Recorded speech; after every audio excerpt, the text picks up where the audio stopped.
Story number 1. I never thought our sleepy coastal town could harbor such darkness. I'm Sarah Jensen, an officer in a place where the biggest crime used to be Mr. Henderson's cat stealing Mrs. Leary's fish. That was until the summer of 24, when something sinister crept into our lives. It started with Jenna, a high school senior.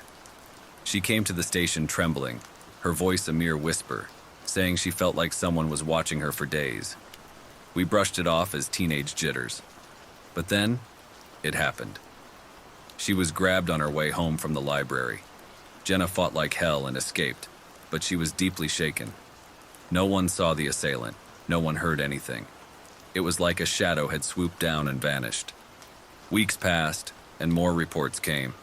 Each story was the same, a sense of being watched, followed by an attack. These girls were scared to step outside. Our quaint town was now a place of fear. I hit the streets, interviewing anyone who might have seen something. Most conversations led nowhere, but I collected every scrap of information.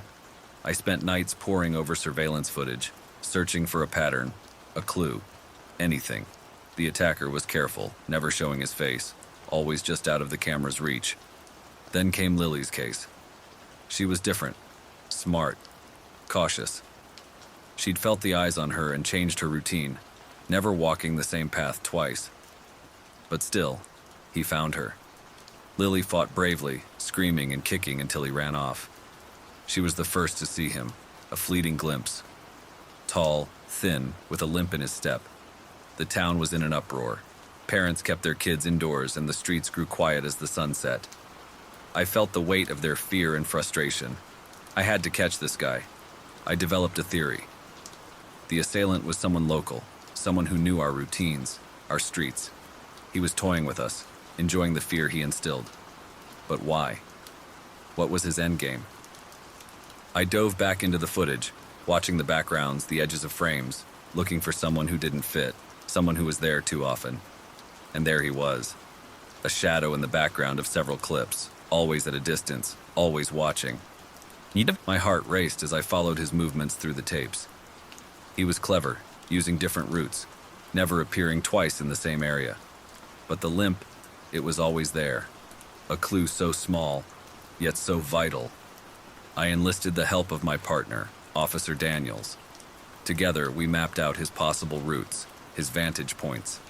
We were closing in. I could feel it. But the breakthrough never came. The nights grew longer and the shadow that lurked in our peaceful town seemed to stretch further with each passing day. The pattern of stalking continued. Each report was a chilling echo of the others, a feeling of being watched, a sense of dread, then the inevitable attack. We increased patrols, warned people to be vigilant, but it was like fighting a ghost. The case that haunts me to this day is Emily's.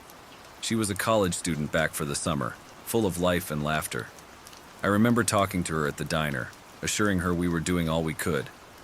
She smiled, a little nervously, and thanked me. 2 days later, she was attacked while jogging along the beach. Like the others, she fought back fiercely and managed to escape, but not without scars, both physical and mental. I scoured the area, desperate for any sign of the assailant, but there was nothing. No footprints, no DNA, no stray fibers. It was as if he had vanished into the sea mist. The town's fear turned to anger, and I felt their accusing eyes on me every time I stepped outside. Why couldn't I catch this predator? I lay awake at night, replaying every case in my mind, searching for a missed clue, a forgotten detail. But it was like trying to grasp smoke. I returned to the surveillance footage, obsessing over every frame. The shadowy figure was there, always on the periphery, but never clear enough to identify. He was careful, methodical. He knew our tactics, anticipated our moves. It was as if he was taunting us, flaunting his invisibility. The attacks stopped as suddenly as they had started, leaving a scar on our community. People began to venture out again, but the laughter had a nervous edge, and the glances over shoulders were frequent. Parents held their children a little tighter, and the teenage innocence of our town was lost forever. Story number 2. As an officer in a small, quiet town, My days were mostly filled with routine patrols and the occasional lost pet case. That's why the arrival of the carnival was such a big deal. It brought a buzz to our sleepy town, a wave of excitement and color. But with it came something else, something sinister. I'm Officer Sarah Lynn, and this is the story of how I uncovered the darkness lurking behind the carnival lights. The first report came on a crisp evening. A teenage girl, visibly shaken, claimed she was grabbed by someone in a mask at the carnival. I took her statement, trying to calm her down, but in my gut, I knew this was just the beginning. As the carnival moved on, so did the reports. Each town it visited, the same story. A masked assailant, fear, confusion. It was a pattern, and I was determined to break it. I started tracking the carnival, piecing together the puzzle. In each town, I interviewed witnesses, combed through evidence, but it was like chasing shadows. The carnival was a moving beast, a swirl of people and distractions, perfect for someone to hide their sinister acts. One day back in our town, I visited the local high school to gather information. That's when I saw him, Alex Carter, a bright-eyed teen with an intense curiosity about the carnival. He approached me one day, offering a theory about the carnival's route. It was a long shot, but at that point I was open to any lead. Alex's theory was intriguing. The carnival wasn't moving randomly. It was following a specific loop. This was the breakthrough I needed. With this information, I coordinated with other towns and set up a plan to catch the masked figure when the carnival looped back. The night was tense. Undercover officers were stationed discreetly around the carnival grounds. I reminded Alex to keep out of the way, but I could see the eagerness in his eyes. This was personal for him, and in a way, it had become personal for me too. Then, it happened. Shouts rang out, followed by a commotion. The masked figure was running, weaving through the crowd. My heart pounded as I chased after him, my focus narrowed to the figure in front of me. Finally, I tackled him to the ground, my adrenaline surging. I unmasked him, and there he was, just a regular man, his face a mixture of surprise and fear. No monster, no ghost, just a man who found thrill in terrorizing others. The carnival was shut down, and the man was taken into custody. The towns he had haunted could finally find peace. The case was closed, but the echoes of those fearful nights lingered. I often think about that time, about the shadows cast by the carnival lights. It taught me about the hidden dangers that can lurk in seemingly innocent places. But it also showed me the power of community, of coming together to face a threat. Alex Carter, the teenager who helped crack the case, reminded me of the importance of listening to every voice, no matter how young. He saw something that others didn't, and his insight was invaluable. Story number 3. As Detective Mark Ramirez, I've seen my fair share of strange cases, but nothing like this. It all started on a chilly Thursday night in our mid-sized city, known more for its quiet suburbs than any real crime drama. That night, our department received a call about an assault in a well-lit parking lot. The victim was shaken, claiming they were attacked by someone they couldn't see. We thought it was a misunderstanding, maybe a trick of the light or a panic-induced hallucination. But when the security footage showed them grappling with thin air, things got complicated. At first, I chalked it up to some tech-savvy prankster using clever gadgets or maybe a new kind of camouflage technology.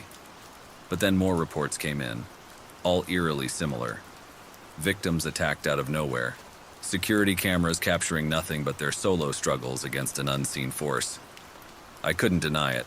We were dealing with something new. I spent nights at the office poring over case files and footage, searching for a pattern. Was it random, or was there a method to this madness? The victims had nothing in common. Different ages, occupations, backgrounds, no connections, no shared enemies. The only common thread was the invisible nature of their attacker. My buddy, Joe, a tech expert, was just as baffled. We examined every frame of the footage, searching for any clue of digital manipulation or hidden technology. Nothing. It was as if the assailant was truly invisible, but that was impossible, right? Things got personal when the fifth attack happened close to home. Mrs. Henderson, my old high school English teacher, was assaulted right outside the grocery store I frequent. This time, I visited the scene myself, hoping to find something we had missed. The parking lot was just like any other, surrounded by stores, well lit, with cameras covering every angle.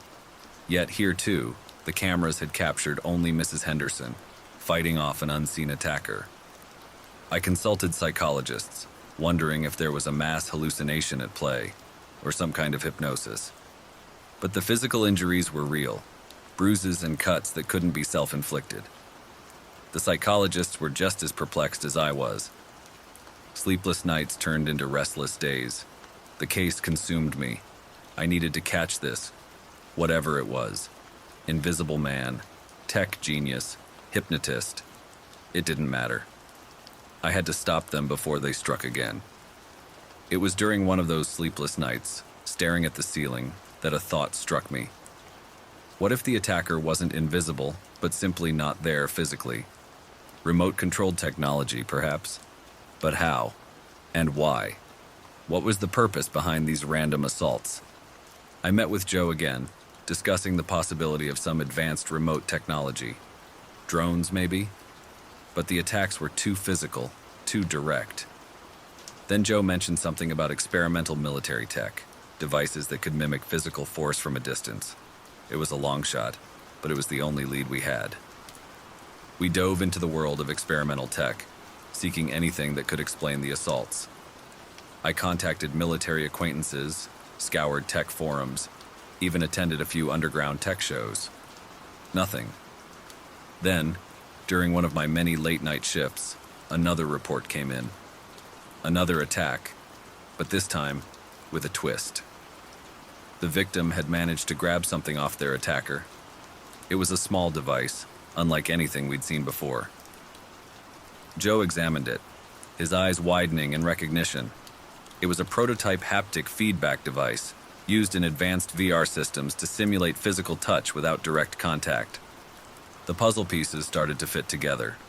Someone was using this tech to remotely assault people, but controlling it with precision and understanding human behavior, well enough to make the attacks seem real. The breakthrough came when Joe traced the device back to a local tech startup, specializing in haptic technology. A small team, ambitious but struggling financially. The perfect place to hide a mastermind with a twisted agenda. We raided the startup, finding our suspect, a young tech genius who had been experimenting with haptic tech. But it wasn't for money or revenge. He wanted to prove a point about our dependence on technology and how easily it could be turned against us. He had hacked into the city's surveillance system, using it to choose his victims and time his assaults.